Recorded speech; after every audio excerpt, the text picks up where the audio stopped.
ICC champions trophy 2025 schedule దాదాపు ఖరారైనట్టు తెలుస్తోంది.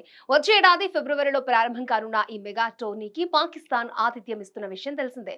ఫిబ్రవరి 19 నుంచి మార్చి 9 వరకు జరిగే ఈ టోర్నీలో 8 జట్లు పాల్గొంటున్నాయి.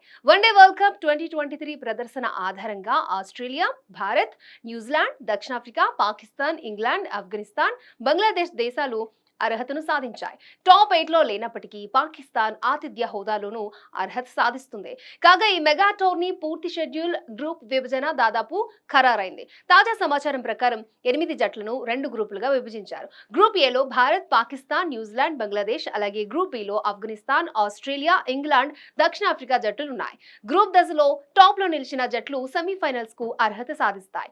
మార్చి 5, 6 తేదీల్లో సెమీస్ జరగనున్నాయి. అనంతరం సెమీస్ విజేతలు మార్చి 9న జరిగే ఫైనల్లో తలపడతాయి. కాగా గ్రూప్ ఏలో ఉన్న భారత్ ఫిబ్రవరి 20న బంగ్లాదేశ్తో, ఫిబ్రవరి 23న న్యూజిలాండ్తో, మార్చి 1న పాకిస్తాన్తో ఆడనుంది. టీమిండియా తమ మ్యాచ్లన్నీ లాహోర్ వేదికగా ఆడనుంది.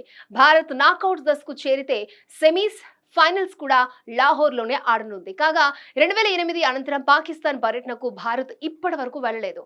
సరిహద్దుల్లో ఉద్రిక్త పరిస్థితులు నెలకొనడంతో టీమిండియా పాక్కు వెళ్లలేదు. అయితే ఈసారి టీమిండియా పాక్ గడ్డపై అడుగు పెట్టనుండడం దాదాపుగా ఖాయంగా కనిపిస్తోంది. మరోవైపు పాకిస్తాన్ మాత్రం 2011 వన్డే ప్రపంచ కప్, 2016 టీ20 ప్రపంచ కప్, 2023 వన్డే ప్రపంచ కప్ కోసం భారత్ లో పర్యటించింది. కాగా ఈ ఐసీసీ ఛాంపియన్స్ ట్రోఫీలో భారత్ జట్టుకు రోహిత్ శర్మనే నాయకత్వం వహించనున్నాడు. ఈ విషయాన్ని ఇటీవల బీసీసీఐ సెక్రటరీ జైషా పేర్కొన్న విషయం తెలిసిందే.